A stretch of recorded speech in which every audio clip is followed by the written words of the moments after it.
유학생 아이가 한국을 귀국하면서 선물을 사더라고요. 가족들을 위해서 선물을 하나씩 사는데 할머니를 위한 선물을 살 때 보니까 커피를, 큰 봉지에 있는 커피를 사더라고요. 아니, 할머니 잠도 안 오실 텐데 웬 커피니? 그랬더니 우리 할머니는 커피만 갖다 주면 그냥 자지러지게 좋아해요. 그때만 해도 제가 참 생소하게 들렸습니다. 아니, 웬 할머니가 커피를? 그런데 저도 할아버지더라고요. 근데 얼마나 커피를 좋아합니까? 예전에 우리가 어렸을 때는 할머니, 할아버지들 커피 안 먹었죠. 잠 안 한다고. 근데 지금은 세대가 흘러간 거예요. 할머니들이 커피를 좋아합니다. 그런데 놀라운 것은 미국의 통계가 이것을 뒷받침하고 있다는 거예요. 미국의 65세 이상의 사람들이 커피를 선호한다. 59%입니다. 그럼 20대, 30대 젊은이들은 뭘 좋아하기? 티를 좋아한다는 거예요. 티, 차. 거꾸로 됐어요. 예전은 점잖은 우리 어른들이 티를 좋아했고 전통 티 같은 거 다 좋아했잖아요. 지금 오히려 65세 이상자들은 절대적으로 커피를 먹고 20, 30대 젊은이들이 건강에 좋다고 티를 먹는 뒤바뀌는 역사가 일어난 겁니다. 참으로 세월이 사람을 변하게 하는 거죠. 특별히 요즘 커피에 대해서 스타벅스가 로비를 했는지, 의사협회가 로비를 했는지, 간암을 낫게 하는 성분이 커피에 있다. 그것도 카페인이 그렇다. 간암을 낫게 한다니까 안 그래도 좋은 커피인데 안 먹으면 절대 안 되겠죠. 그죠? 또 심장에도 면역을 주고 좋은 결과를 가져온다. 그러나 심장병 환자들에게는 커피가 해롭다. 심장병을 예방하는 효과는 있지만 이미 심장병이 온 사람들에게는 커피는 조심해야 된다. 그러나 다른 모든 것들은 간암을 낫게 한다는데, 간암 걸린 사람들이 간암 낫게 하기 위해서 얼마나 생야채 즙에다가 온갖 것을 다 먹고 야단들입니까? 뭐 그럴 필요 있겠어요. 커피나 쫙 폼나게 먹으면 간암이 톡톡 나는다는데. 그래서 그런지 하여간 65세 이상자들은 전부 다 커피를 선호한다는 거예요. 여러분, 미국의 독립전쟁이 티 때문에 일어난 거 아시죠? 티 때문에. 홍차, 설탕 때문에. 사실은 영국이 홍차의 나라입니다. 영국이 홍차의 나라예요. 영국은 역사적으로 티를 먹는 나라였어요. 그러니 영국에서 건너온 미국의 신천지의 이 미국 사람들이 여전히 홍차를 좋아하는 거예요. 티를 좋아합니다. 이 생활의 필수품입니다. 뭐 식사 전후에 먹는 이 티가 영국에서 수입돼 가지고 보스턴 항에 턱 도착을 하는데 설탕값을 올리지요. 티값을 올리지요. 거기다가 로얄 텍스, 여왕의 세금을 붙이죠. 이 티, 일상품이 된 티에 돈이 부과되고 붙게 되자 미국의 국민들이 반란을 일으키기 시작하는 거예요. 그래서 미국 독립전쟁이 홍차 때문에 시작이 된 겁니다. 그렇다면 영국이 지금 홍차를 그렇게 좋아하는가요? 세월이 뒤바뀌었어요. 미국 사람들은 티를 다시 선호하게 되었지만 영국 사람들은 커피가 절대 다수로 돌아섰다는 거예요. 더 이상 영국은 홍차의 나라가 아닙니다. 영국은 지금 커피의 나라가 되었다는 거예요. 절대 다수들이 커피를 먹는다. 그러니까 골목마다 커피점이 얼마나 잘 됩니까? 더군다나 차이나가, 중국 사람들이 커피 맛을 알았어요. 이 차이나가 커피 맛을 알았다 그러면 돈이 뛰는 거예요. 돈이. 커피값이 얼마나 올라갑니까? 중국 사람들이 와인 맛을 알았어요. 와인값이 뛰는 거예요. 그냥. 그 수억의 중국인들이 한 모금씩 마셔보세요. 얼마나 많은 양이 들어가겠어요. 이렇게 세월의 변화에 따라 기호도 변화가 되는 겁니다. 그 제가 내가 젊었을 때가 아니었구나. 우리 젊었을 때는 젊은 사람들이 폼 잡겠다고 커피를 시작해 아니 않습니까? 다방에 가서 커피 먹고 말이지. 그때 나이 드신 분들은 절대 커피를 안 먹었잖아요. 지금 완전히 세대가 막 세월이 가니까 음식의 드링크의 기호도 달라져요. 지금 맥도날드에서 파는 아이스티가 불티 나지 않습니까? 불티. 그죠? 불티 나잖아요. LA를 갔다 오는데 커피를 먹어도 졸린 거예요. 커피를 먹어도 안 통해 이제. 그런데 그 맥도날드의 아이스티를 먹었더니 정신이 번뜩 드는 거예요. 여러분, 홍차에 카페인이 더 많습니다. 이렇게 세월이 가면 사람들이 먹는 마시는 기호도 변화되니 오늘 여러분과 제가 변화가 돼야 되겠다 그 말이죠. 얼마나 오랜 세월을 우리가 하나님의 성전 마당을 밟았습니까? 그러면 이제 좀 뭔가 한두 가지는 변화가 돼야 되는데 여전히 우리에게 변화를 볼 수가 없는 것이 얼마나 주님 보시기에도 답답하겠어요. 주님 보시기. 여러분과 제가 스스로도 느끼기에 나만 하면 괜찮은 성도지. 나만 하면 괜찮은 신자야. 아니 목사님, 아니 한 달에 한 번 정도 교회 나가도 충분한 거 아닙니까?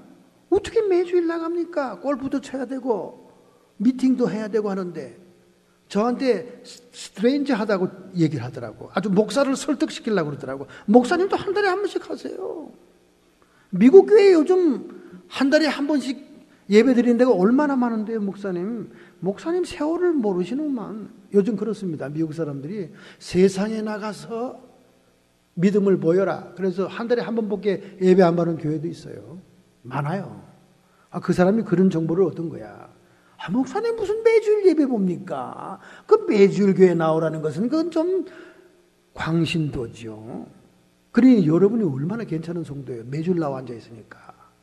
눈을 반짝반짝 뜨고 거기다 또 막 돌아가면서 기도들을 다 해주고 막 하나님이 얼마나 기뻐하시겠어요. 그런데 그렇지 않더라고. 여러분, 영적으로 볼 수 있는 눈으로 볼 때 정말 여러분과 저는 심각한 존재들이에요. 우리는 너무 자만에 빠져가지고 세월아 가라. 천국이 기다린다. 세월아 가라. 눈 뜨면 천국이겠지. 아닙니다, 여러분. 여기서 변화돼야 돼요. 커피 좋아하던 미국이 홍차로 바뀌고 있고 홍차 좋아하던 영국이 커피로 바뀌는 시대의 흐름을 따라 변화무쌍한 이 시대에 여러분과 저의 영혼도 변화되어야 된다고 말이에요. 오늘 뭔가 하나님의 메시지에서 하나를 딱 잡아가지고 하나님 나를 적용시켜 변화를 시키겠습니다. 그런 결심을 가지고 여러분이 오늘 메시지에 집중해야 됩니다. 오늘 본문에 무슨 말이 있습니까? 마태복음 4장 1절. 그때에 예수께서 성령에게 이끌려 마귀에게 시험을 받으러 광야로 가사.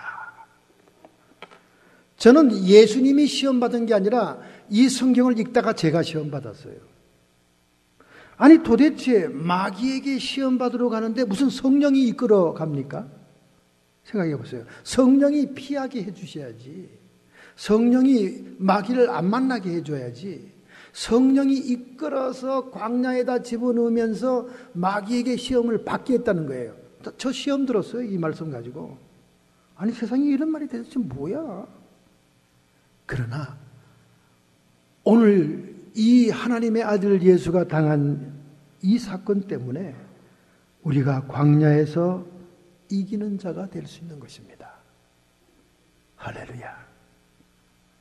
광야라는 것은 여러분 에덴 동산과 반대의 개념이에요. 에덴의 동편, 노땅, 광야로 아담과 하와가 범죄 후에 쫓겨나잖아요.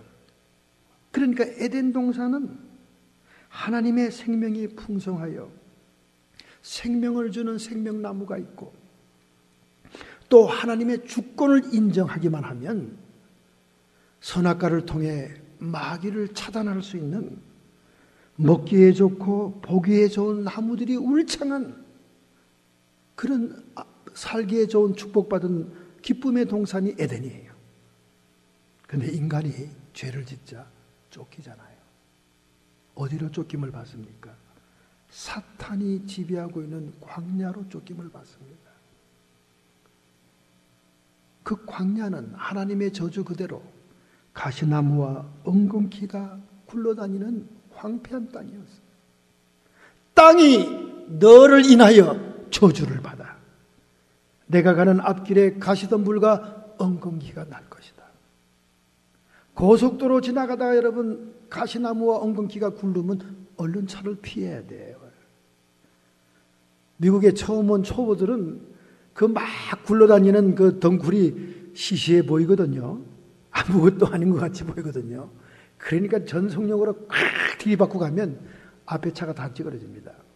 그 얼마나 단단한지 몰라요, 그거 여러분. 그거 오면 얼른 피해야 돼. 지금 우리 동네 가다 보면 요즘 그게 막 굴러다니기 시작합니다. 가시덤불과 엉겅퀴. 이 땅이 저주받은 상징이에요. 여러분과 제가 전 장소는 에덴 동산이 아닙니다. 광야예요. 광야라는 것은 너로 인해 땅이 저주를 받은 곳입니다. 마귀가 주인이 된 이 광야에 우리는 쫓겨나 살고 있는 것입니다. 그래서 광야는 땀을 흘려야 노동이 지불돼야 먹고 살 수 있는 곳입니다. 에덴 동산에서는 하나님이 다 예비하고 준비하고 모든 것을 공급하기 위해서 다 마련한 곳이었지만 광야는 우리가 마른 땅을 곡괭이로 파야 먹을 양식을 거둘 수 있는 곳인 것입니다. 에덴 동산에서는 하나님이 지은 것을 우리가 누릴 수 있었지만 광야에서는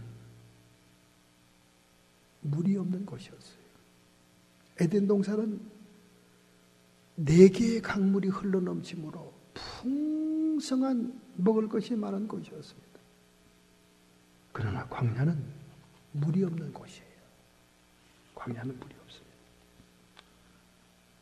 마태복음 12장 43절 더러운 귀신이 사람에게서 나갔을 때 물 없는 곳으로 다니며 쉬기를 구하되 얻지 못하였고 귀신들은 광야에 거처합니다. 물이 없는 광야에 그들의 거처예요.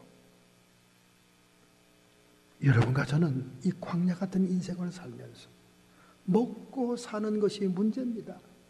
땅은 저주를 받았기 때문에 우리의 손을 잠깐 쉬면 잡초가 무성해집니다. 그뿐입니까? 귀신들이 물이 없는 이 광야에서 그들이 쉬는 장소요, 노는 장소요, 끊임없이 우리 인생들을 괴롭히는 장소입니다.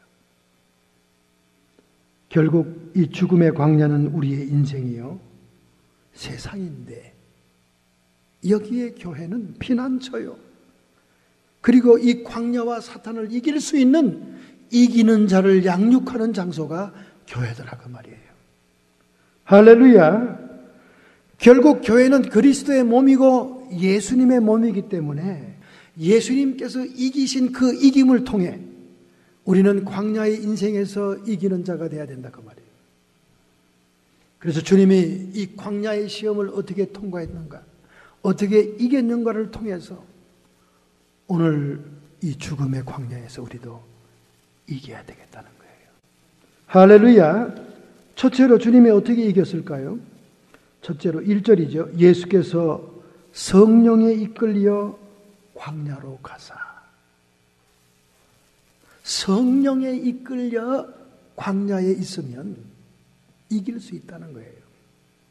할렐루야. 오늘 여러분과 제가 성령의 인도함을 줄창 받고 있다면 광야에서 승산이 있다는 거예요.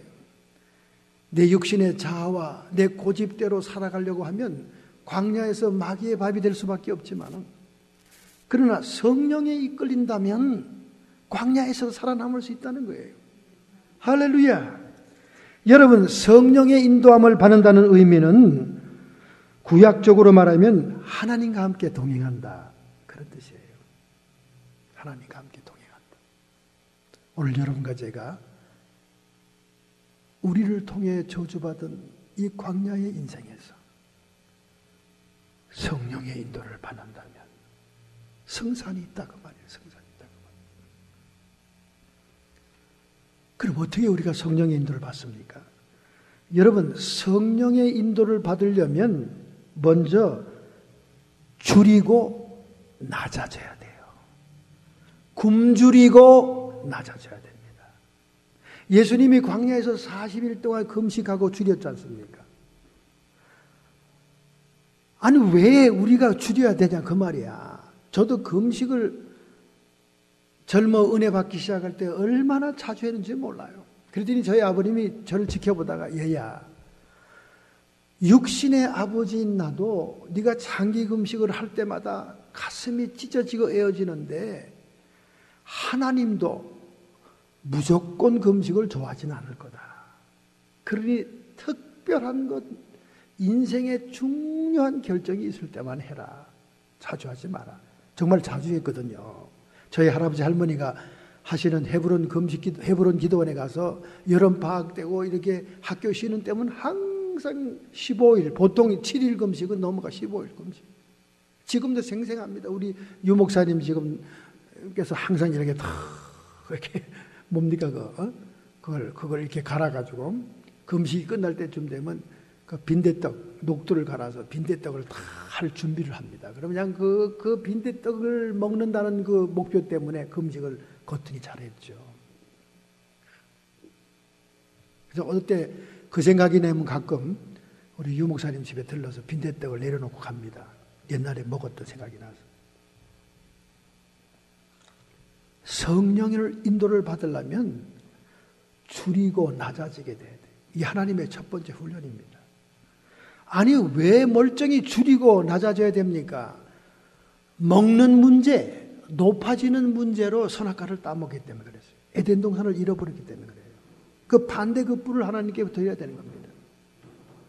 선악과를 먹는 문제로 분배하지 않았어요. 그러니까 먹는 문제, 줄이는 문제가 다가오는 거예요. 그리고 내가 하나님처럼 되겠다는 높아지는 문제로 선악과를 따먹게 됐으니까 낮아져야 된다고 말이에요. 여러분이 성령의 인도를 받으려면 먼저 줄이고 낮아져야 돼요. 줄이고 낮아져야 돼요. 그래서 아브라함이 하나님의 인도를 받아 가나안 땅으로 갈 바를 알지 못하고 갔지만은 가서 만난 게 뭡니까? 가나안 땅의 흉년이에요. 당장 먹고 사는 줄이는 문제가 닥친 거예요. 하나님이 그걸 몰랐을까요? 하나님이 모르고 아브라함을 그 기근이 있는 땅으로 인도했을까요? 아닙니다. 하나님과 동행하는 인생을 살 때 첫 번째로 닥쳐오는 것이 뭐냐? 줄이는 거예요. 그리고 낮아지는 겁니다. 그래야 성령의 인도를 받을 수 있거든요. 등 따시고 배부르면 자아가 강해집니다. 자기가 막 세져요, 고집이. 사업이 잘 안 돼서 기가 팍 죽으면 사람이 겸손한데 갑자기 손님이 몰려들고 매상이 하늘로 뛰면 교만이 딱 들어가고 목이 그냥 딱 굳어지는 거예요. 그래서 목사님 와도 옛날에 장사가 안 될 땐 목사님 오면 그냥 뛰어나서 두 발로 그냥 신발 벗고 뛰어나와서 막 어서 오시라고 기도해달라고 막 이렇게 하던 사람이 또 장사가 잘 되면 목이 이렇게 굳어져가지고 목사님이 오는가? 아유, 오늘 또 신방비를 얼마나 줘야 되는가? 아유. 제가 세븐일레븐에 신방을 갔더니 내가 거기다 심어놓은 종업원이 그러더라고요. 목사님, 처음에 왔을 때 목사님 100불 받아가셨죠? 아니 뭐 깨수비 하라고 주니까 받았지. 그 다음에 또 목사님이 나타나니까 야야야야야 빨리 현찰 준비해라. 또 줘야 되겠네 하고 주인이 말을 하더라는 거예요. 그래서 목사님 자주 안 오는 게 좋겠어요 이러더라고. 그 다음부터 제가 교회에서 광고했습니다. 깨수비든 무슨 비든 하나님 재단의 헌금도 주일날 하시고 목사 손에 쥐어주지 마세요. 구질구질하게 제가 돈 받으러 신방 가는 거 아닙니다. 제가 굶어 죽어도 어릴 때부터 너무너무 부모의 사랑을 많이 받아갔기 때문에 그런데 자존심은 아주 셉니다. 그 얘기 듣고 제가 그 집에 10만 안 갔어요. 처음에 가게가 안 되고 어려울 때는 막 절절 깁니다. 그리고 막 기도해주고 하나님의 축복이 임하면 그때부터 이상해져요, 사람들이. 그러니까 줄이는 훈련이 오는 거야. 성령의 인도를 받으려면 일단 줄여서 기가 팍 죽어야 된다 그 말이야. 먹고 사는 문제가 기본적인 문제인데 그게 해결 안 돼 보세요. 사람이 기가 팍 빠지는 거예요. 야코가 팍 죽는 거야. 아브라함도 마찬가지예요. 아니 하나님의 인도를 받아 갈 바를 알지 못하고 오직 하나님만 믿고 갔는데 기근이 기다리고 있어. 아 이거 좀 이상하잖아 이거. 성경이 왜 그래? 가는 곳마다 만사형통, 가는 곳마다 축복이야지. 그런데 하나님이 인도하는 걸 잘 따라가려면 우선 기가 팍 죽어야 된단 말이에요. 줄이고. 그래서 이스라엘 백성 출애굽해가지고 광야에서 뺑이 친 거예요. 뺑이 친 거. 그 당대 최대의 국가 바로 10대 재앙으로 야코를 팍 죽였으니 이 히브리인들 노예들이 얼마나 우쭐거렸을 거예요. 이야 그러면 그렇지 우리 야훼 하나님이 보통 하나님이야? 하나님은 위대하지만 자기들도 위대해진 거예요. 우쭐거리는 거예요. 광야에서 막 불평 원망하고 조금 더 못 참아내는 거야. 이게 막 자아가 커져가지고. 그러니 가데스 바데아에서 가나안 땅까지 11일밖에 안 걸리는 거를 40년 동안 뱅뱅뱅뱅뱅뱅뱅 제자리금 돌린 거예요. 돌린 거예요. 광야에서 돌린 거예요. 줄이게 하고 낮아지게 한 거예요.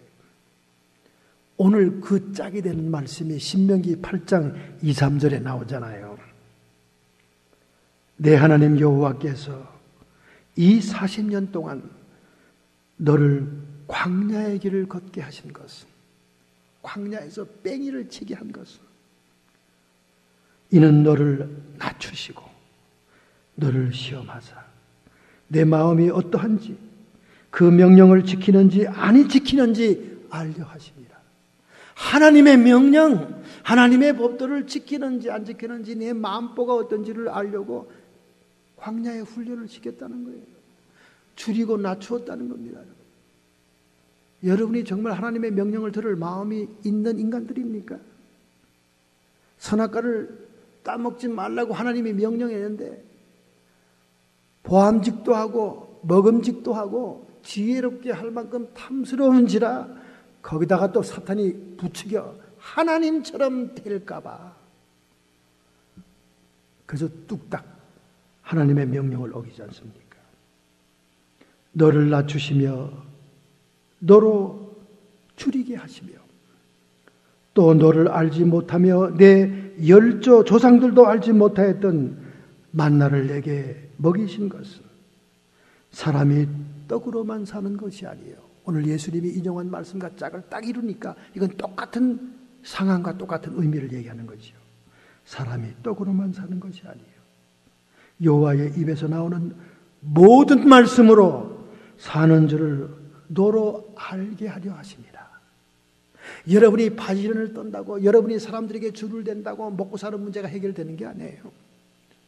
오직 여러분의 생가사의 여탈권은 하나님께 있다는 이 중심으로 마음이 변한 것을 확인하기 위해서 줄이게 하고 낮춘다 그 말이야. 할렐루야. 정말 여러분이 먹고 사는 문제뿐만 아니라 여러분의 인생의 모든 것들이 여호와의 말씀, 하나님의 주권에 있다고 느끼냐 그 말이야.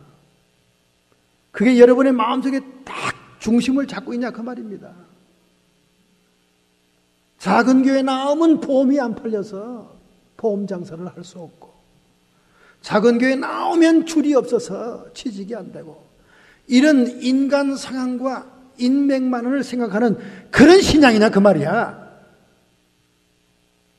사람이 나를 도와주지 못하고 보충해 주지 못하고 환경 여건이 기근의 때라 할지라도 하나님 여호와의 말씀으로 살 수 있다는 그 믿음이 있냐 그 말이죠. 그걸 먼저 보겠다는 거예요.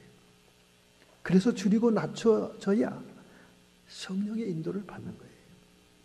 오늘 여러분과 제가 왜 성령의 인도에 예민하지 못합니까?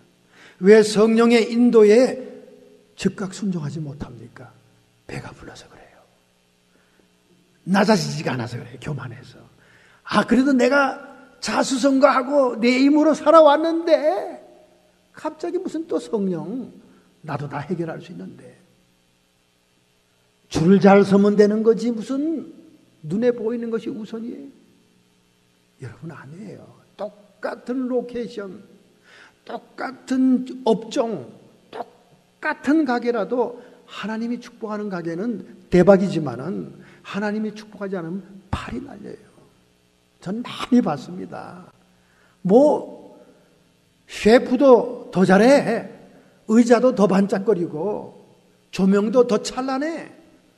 하나님이 주시면 막 되는 거예요. 안 될 것 같아요. 안 될 것 같은데 되는 거예요. 술을 안 팔아도 되더라고. 그 식당은. 희한하더라고요. 희한해. 성령의 인도를 받으려면 여러분과 제가 줄이고 낮춰져야 돼요. 예수님이 광야에서 시험을 당할 때 줄인 것처럼.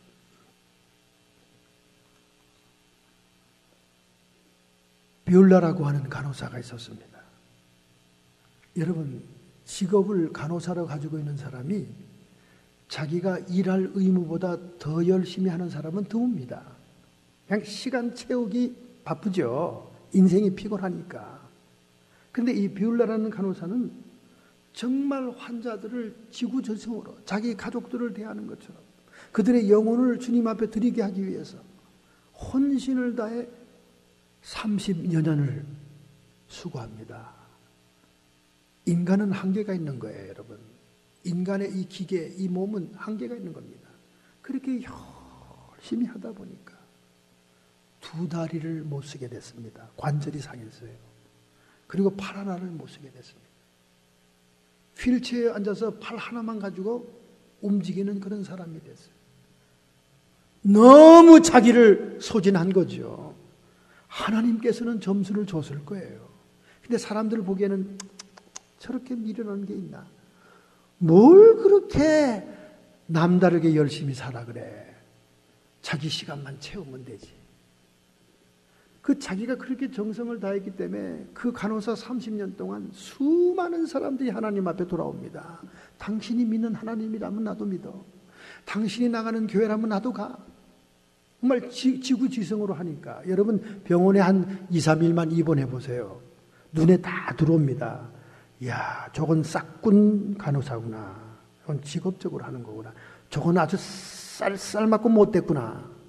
다 보여요. 왜냐면 침대에 누워 앉아가지고 보는 게 간호사밖에 없으니까.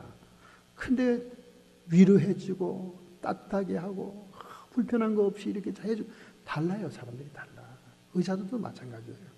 영혼 없이 질문 받으면서 그냥 약이나 처방하는 의사보다 다 이게 상담해주고 다독거려주고 용기를 주는 그런 분들이 있습니다. 그렇게 하려면 얼마나 이 몸이 힘들어요. 그죠? 사람이 막 하나 대하는데.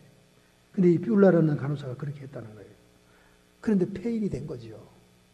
너무 서글펐어요. 하나님, 아직 내 나이에 은퇴할 때도 아니고 주님의 일을 중단해서도 안 되는데 두 다리에 관절이 상해서 다리가 쓸 수 없고 팔 하나가 쓸 수 없게 되고 팔 하나 가지고 살아가니 나는 쓸모없는 인간이 되었습니다. 거실에 앉아서 하나님께 눈물로 기도만 하고 있었어요. 하나님, 저도 쓰임받게 해주시옵소서. 휠체어에서 잠이 들었거든요. 근데 자기 집 부엌에 있는 전화가 막 울리는 거예요. 전화를 받으러 가려고 막 손을 뻗치는데 휠체어가 또 움직이지도 않고 팔 하나 가지고는 잡을 수가 없는 거예요. 그래서 꿈에서 깼습니다.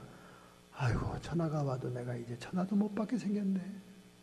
그리고는 며칠이 지나갔는데 낮에 성경책을 보고 있다가 잠깐 또 깜빡 잠이 들려고 그러는데 또 전화 소리가 들리는 거예요. 막 전화가 울리는 거예요. 이게 꿈인가? 내가 꿈에 전화가 울리는 거 봤는데 눈을 떠보니까 꿈이 아니에요. 꿈이 아닌데 전화 소리가 막 들리는 거야. 그래서 자기 앞에서 막 뛰어노는 손자에게 얘야, 저 전화기 좀 뽑아서 나한테 가져와다. 그랬더니 손자가 할머니를 이렇게 의아하게 쳐다보면서 할머니, 전화 안 왔어요. 전화가 안 하는데 왜 전화 자꾸 가져오라고 그래요? 아니다. 지금 벨소리가 났어. 안 났다니까요. 할머니, 그래, 내가 잠결에 잘못 들었나, 환청인가 보구나. 그리고 그날 지나갔습니다. 그 다음 날도 또 거실에서 성경을 보고 있는데, 눈을 뜨고 성경 글자를 보고 있는데 전화 소리가 또 들리는 거예요. 깜짝 놀랐습니다. 얘야, 전화 왔어. 전화 좀 가져와라. 아니라는 거야, 손녀가. 할머니 전화 벨 안 울렸어요. 그래서 이 일이 참 이상한 일이다, 그렇게 생각하고는 다음번 전화벨이 울렸대 우리 주님한테 물어봐야지. 그래서 다음날 또 거실에서 기도하고 성경을 읽고 나는데 전화벨이 또 울리는 거예요. 깜짝 놀래가지고, 하나님, 도대체 왜 제 귀에 전화벨 환청이 자꾸 들리는 겁니까? 왜 제 정신에 이렇게 혼란을 주시는 겁니까? 하나님께서 나에게 무슨 할 말이 계십니까? 그때 하나님의 음성이 들렸어요. 너와 같은 처지에 있는 사람들에게 내가 전화를 해라. 내가 남은 생에 할 수 있는 것이다. 그것이 나를 기쁘게 하는 거야. 깜짝 놀랐습니다. 자기는 두 다리를 움직일 수 없고 한 팔밖에 움직일 수 없으니까 이제 하나님을 위해서 일할 수 있는 것은 기도밖에 없다고 생각했는데, 전화를 하라는 거예요. 그렇죠. 한 손으로 전화를 들 수 있으니까. 그래서 주변의 친구들을 생각해 보면서 이렇게 보니까 자기 친구 중에 병원에 입원한 친구도 있고, 자기 친구 중에 또 이렇게 노년이 돼서 쓸쓸하게 혼자 양로원에 있는 사람도 있고, 알게 된 거예요. 그때부터 전화를 시작했습니다. 전화를 통해서 성령께서 주시는 위로의 말을 주게 되고, 때로는 성경을 읽어주기도 하고, 때로는 찬송을 불러주기도 했습니다. 여러분, 이것이 바로 사랑의 전화, 생명의 전화의 시작입니다. 할렐루야! 오늘 LA든 뉴욕이든 보스턴이든 세계 각국에 사랑의 전화와 생명의 전화가 얼마나 많은 사람들을 구하는지 몰라요. 자살 직전에 있는 사람들, 인생을 포기하고 싶은 사람들, 부부가 갈라서려고 하는 사람들, 수없는 사람들이 상담 전화가 옵니다. 24시간이잖아요. 이렇게 비올라 간호사를 통해서 생명의 전화가 시작된 것입니다. 여러분, 우리가 성령의 인도를 받고 성령이 주시는 지혜를 순종하면 내가 어느 처지에 있든지 성령의 인도를 받을 수 있다는 거예요. 나를 인하여 생명의 열매를 따서 먹일 수가 있다는 것입니다. 여러분, 마케트 가면 치즈의 대명사 있잖아요. 치즈의 대명사. 미국의 치즈의 대명사가 뭡니까? 크래프트. 이 크래프트 회사가요, 기독교 회사입니다. 이 크래프트가 사실은 조그만 중소기업이었어요. 조그만 농장에서 사재로 겨우 가족들과 이웃과 나눠 먹는 그런 치즈를 만드는 사람이었습니다. 근데 이분은 항상 하나님께 기도하는 사람이었어요. 특별히 아침에 자고 나면 일과를 진행하기 전에 하나님께 기도하는 사람이었어요. 치즈를 만드는 지혜까지도 하나님이 주시기 시작합니다. 그리고 그 치즈가 기도하고 하나님께 맡기게 될 때 복의 복을 더해서 지경을 넓혀주시고 사람들이 그 치즈를 찾게 하는 겁니다. 나중에는 기업이 되었을 때 납품을 위해서 가게 되면요, 이 치즈를 다른 메이커로 바꾸려고 하는 그런 그 가게나 그런 식당에 하나님이 인도해 주었어요. 그래서 그는 고백합니다. 나는 날마다 기도하여 하나님의 성령의 인도로 오늘날 세계를 제패하는 치즈 회사가 되었습니다. 여러분, 우리가 너무 신앙생활을 막연하게 하고 너무 대충대충 하고 너무 추상적으로 하기 때문에 성령의 인도를 못 받는 거예요. 여러분의 기도가 구체적인 만큼 성령의 인도도 구체적입니다. 여러분, 여호수아가 모세에게 가나안 정복을 인수받고 얼마나 답답하고 불안했겠어요. 그는 요단뜰을 걸어가며 기도하잖아요. 하나님, 어떻게 저 철벽성한 여리고성을 무너뜨릴 수 있습니까? 고민하고 기도할 때 칼을 시퍼렇게 빼던 여호와의 군대 장관이 앞에 딱 서지 않습니까? 깜짝 놀라서 무릎을 꿇습니다. 주여, 저에게 무슨 말씀을 하려고 하십니까? 내 발에서 신을 벗으라 그러잖아요. 모세가 가시던 물에서 주님을 만난 것처럼 그도 만나게 되는 거죠. 이 신발이라는 것은 자기의 주권을 포기하는 거예요. 자기 자아를 포기하는 것입니다. 자기의 생각과 지혜와 잔머리를 포기하는 것이 신발을 벗는 행위예요. 단순히 하나님께 순종하겠다는 표시가 신발을 벗는 겁니다. 여리고성의 편입니까? 우리 편입니까? 그 시퍼런 칼을 든 장군에게 물어보니까 아니다. 나는 여호와의 군대 장관으로 왔느니라.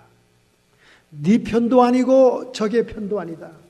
나는 하나님의 군대 장관이다. 할렐루야. 하나님의 성령의 인도를 받으려면 우리는 줄이고 굶주려서 기가 팍 죽어야 돼요. 그리고 우리가 낮아져야 인도를 받을 수 있는 겁니다. 자기가 똑똑하고 자기가 아이디어가 있고 내 생각대로 하면 틀림없이 잘 될 줄 아는데 어떻게 성령의 인도를 받겠어요? 여러분과 제가 성령에 이끌리게 될 때 예수님처럼 광야에서 승리하게 됩니다. 로마서 8장 14절 무릇 하나님의 영으로 인도하심을 받는 그들이 하나님의 아들이느니라. 로마서 8장이 얼마나 중요한 말씀을 하고 있습니까? 여러분이 천국 백성 다 된 것 같고 하나님의 자녀가 다 된 것 같지만은 성령의 인도를 받는 자라야 하나님의 아들이라는 거예요. 성령의 인도가 있어야 우리가 하나님의 아들이라는 거예요. 오늘 여러분이 이런 성령의 인도를 받고 있습니까? 뭐 거창하게 뭐 어마어마한 스케일을 가지고 인도를 받으려고 하지 마세요. 여러분의 발 아래 적은 것으로부터 하나님의 인도를 구하면 됩니다. 하나님 저를 인도해 주옵소서. 우리 지난 주간에 우리 집안에 엄청난 큰 이슈 문제가 있었는데 하나님이 몇 번씩 응답을 줘도 믿기지가 않았어요. 우리가 이건 도저히 응답을 받아도 믿어지지가 않을 정도의 큰 일입니다. 큰 일이에요. 근데 막 깨끗이 해결해 주셨어요. 할렐루야. 정말 하나님은 위대하십니다.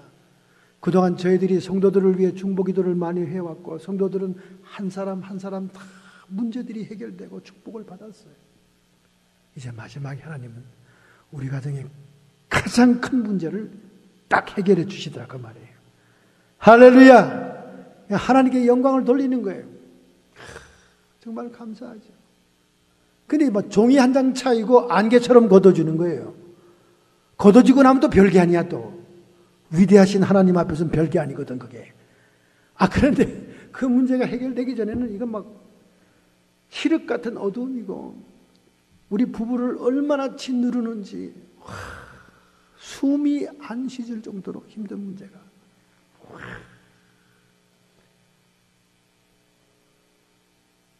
큰 산아 내가 무엇이냐. 수룹바벨 앞에 평지가 되리라. 할렐루야. 이 성령의 인도를 받으면 그렇습니다, 여러분.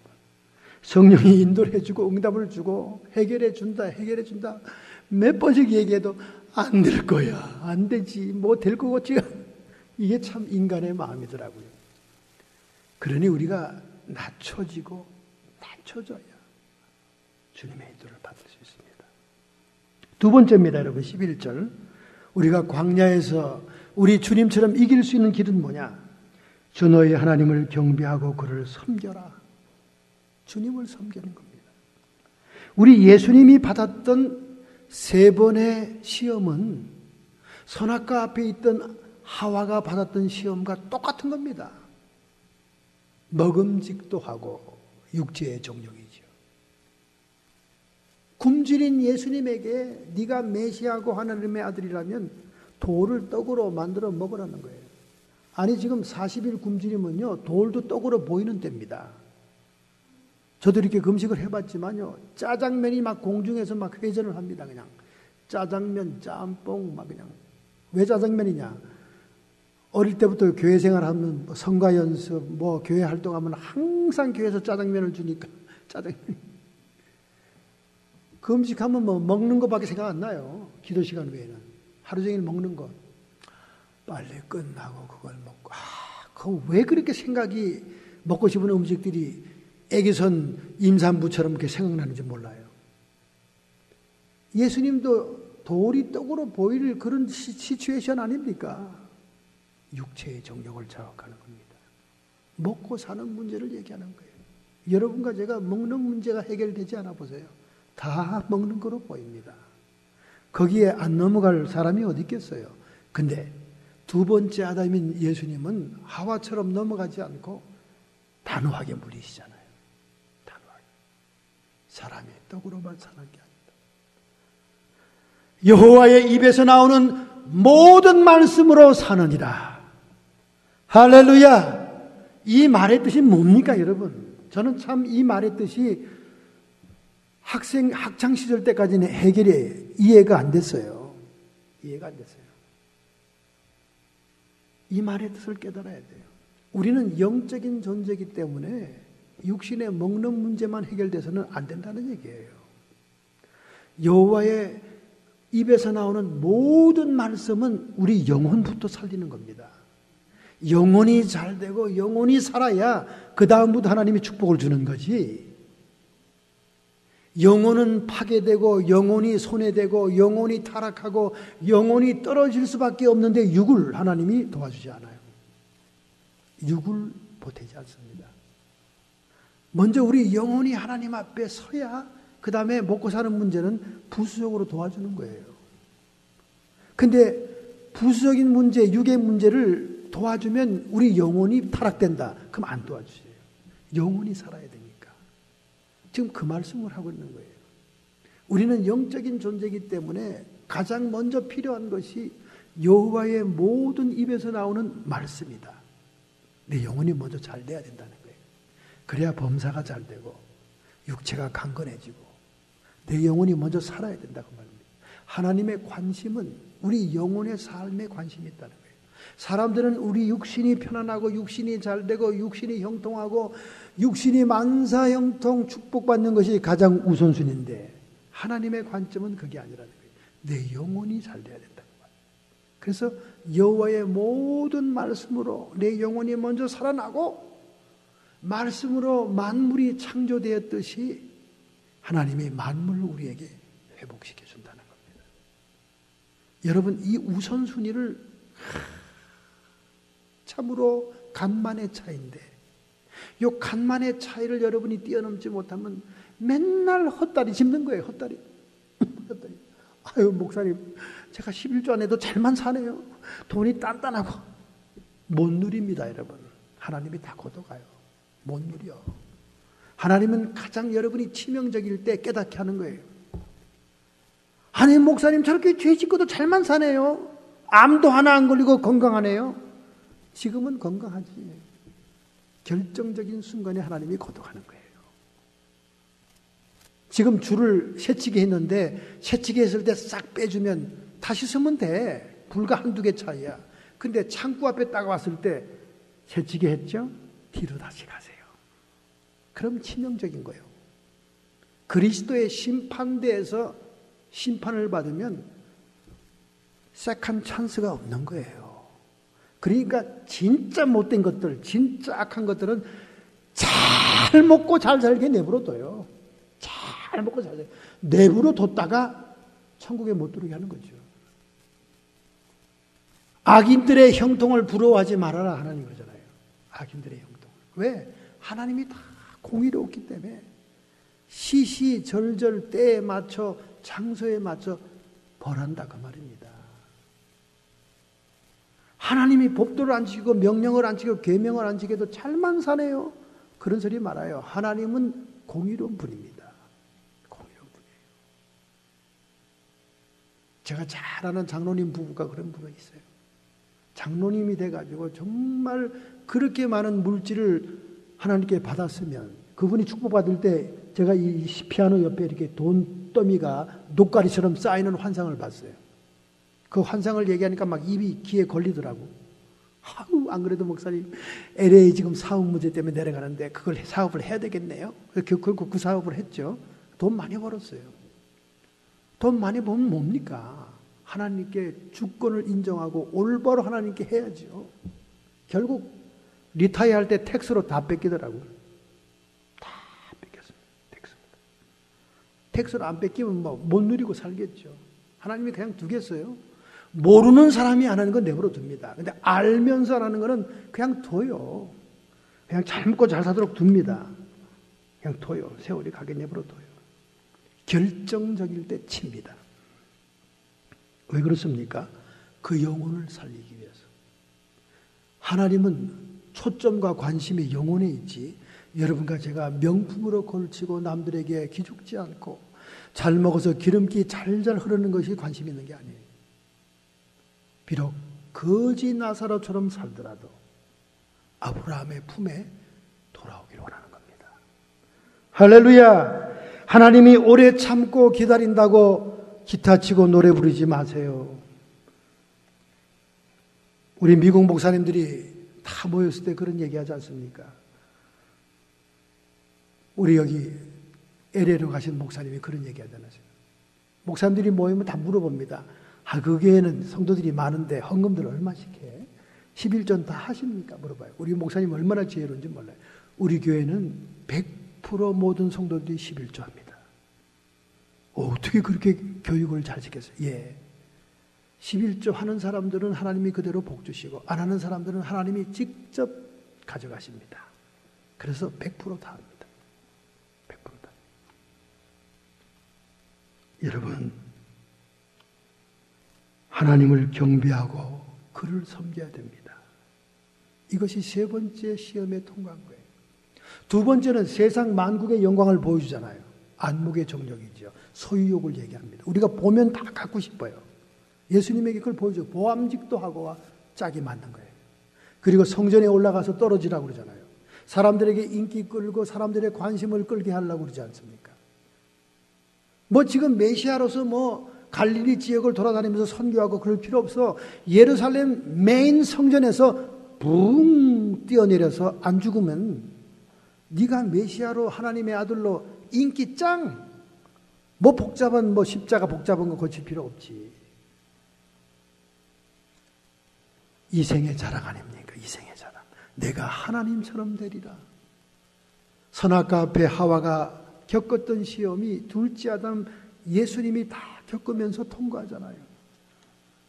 천하만국의 영광, 아담에게 불법적으로 빼앗았던 이 세계를 다스리는 왕권 축복을 예수님께 제시하면서 하나님이 아니라 나에게 경배하라. 그러면 내가 이 천하만국의 영광을 너에게 주리라. 예수님이 뭐라고 그럽니까? 주 너희 하나님을 경배하고 그를 섬길지라. 천하만국의 영광을 다 준다 할지라도 우리는 하나님과 바꾸면 안 된다는 거예요. 할렐루야. 저는 이 설교할 때마다 너무 공허합니다. 뭐 이렇게까지 천하만국을 인용할 필요도 없죠. 여러분들 앞에 직장 하나만 갖다 놔도 다 배신하고 갈 텐데. 뭐 조그만 거 뭐 하나 이 꽃만 갖다 놔도 다 그냥 예수님 잠깐만 쉬세요. 잠깐만 갔다 올 테니까.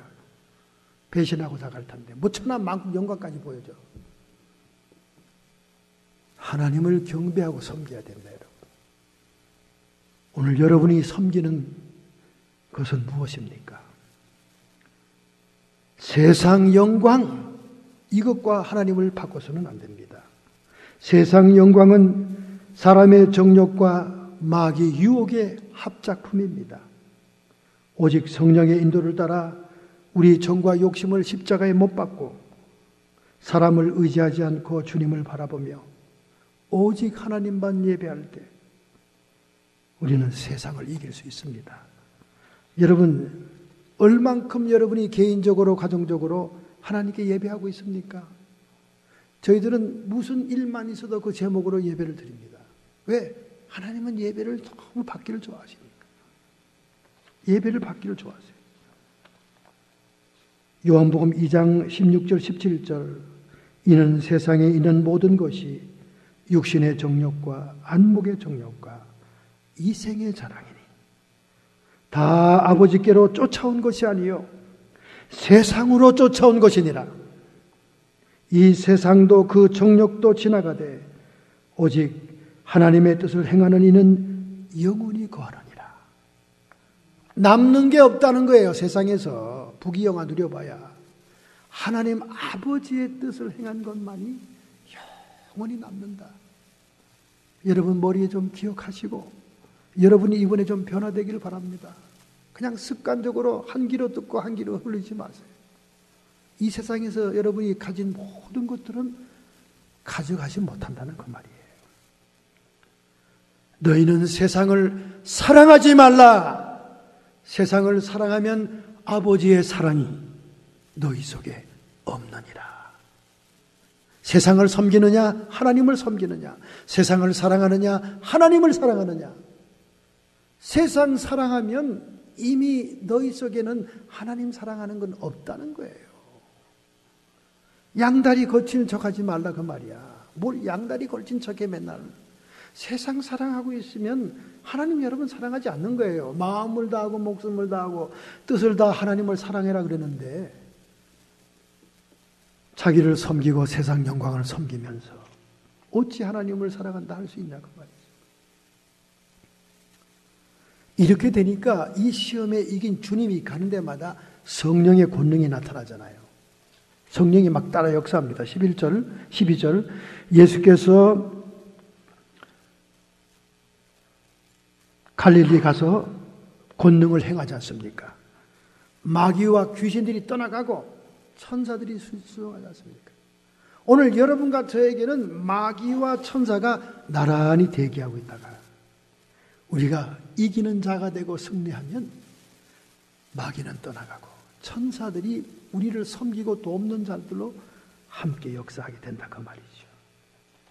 그래서 이 승리하신 주님이 가는 곳마다 사도행전 10장 38절 하나님이 나사렛 예수에게 성령과 권능을 기름 붓듯 하셨으며 저가 두루 다니시며 착한 일을 행하시고 마귀에게 눌린 모든 자를 고치셨으며 이는 하나님이 함께 하셨습니다. 사도 바울도 마찬가지예요. 사도 바울도 세상 부귀영화와 바리새인으로서의 긍지와 모든 세상의 교만을 떨쳐버리고 예수 그리스도 앞에 복종하게 될 때 그에게 능력이 함께했습니다. 고린도전서 2장 4절 5절 내 말과 내 전도함이 지혜에 권하는 말로 하지 아니하고 다만 성령의 나타남과 능력으로 하여 너희 믿음의 사람의 지혜에 있지 아니하고 다만 하나님의 능력에 있게 하려 함이니라. 할렐루야. 우리가 하나님을 섬기고 하나님을 경배하고 하나님께 우리의 사랑을 다할 때 누가복음 4장 14절 예수께서 성령의 권능으로 갈릴리에 돌아가시니 그 소문이 사방에 퍼지더라. 예수 그리스도께서 회복한 하늘과 땅의 권세로 우리를 함께 하시기 때문에 성령의 권능이 우리와 함께 한다는 거예요. 미국의 30개 도시 가운데 말이죠. 주민들이 우리는 종교를 갖지 않고 있습니다. 1등이 포틀랜드입니다. 포틀랜드가 유진시티를 비롯해서 살기 좋죠. 장미의 도시인데 그 동네 사람들이 제일 무신론자가 많다네요. 2등은 샌프란시스코. 우리는 종교가 없어요. 샌프란시스코가 기후도 좋고 경치도 좋고 참으로 살기 좋은 동네이면 틀림없습니다.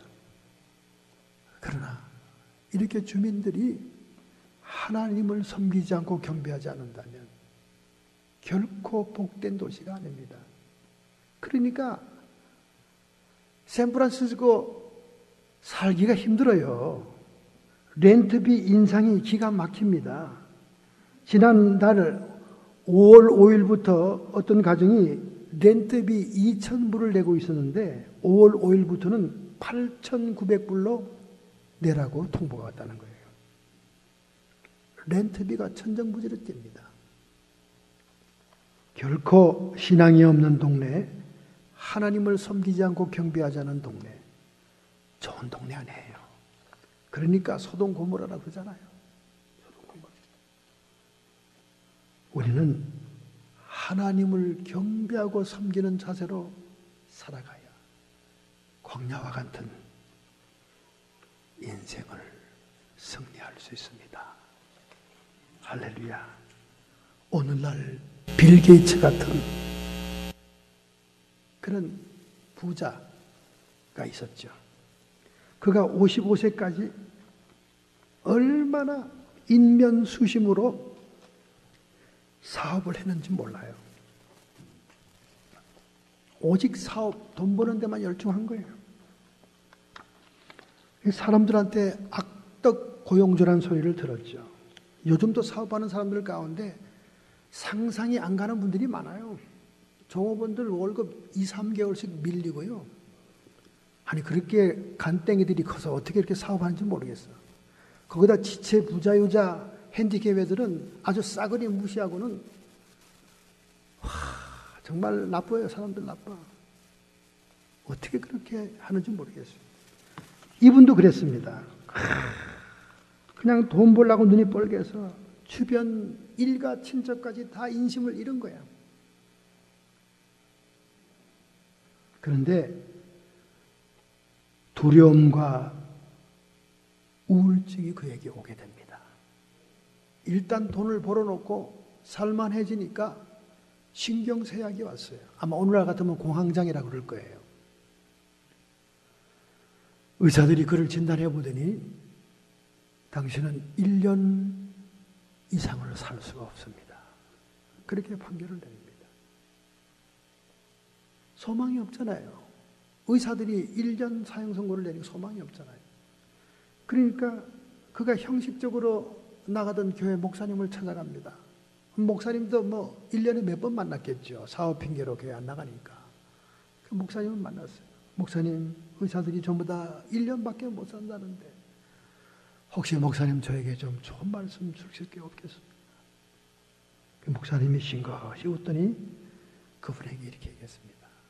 지금까지 돈 벌기 위해서 사람들에게 인심을 잃었고 덕을 쌓지 못하고 일가 친척도 떠나가고 맹렬하게 살아오느라고 당신이 스트레스 받고 긴장도 되어 이런 병을 얻은 줄로 압니다. 지금까지 자수성가하기 위해 자신을 위해 살아왔다면 이제 후로는 다른 사람을 섬기며 다른 사람에게 베푸는 삶을 살아보세요.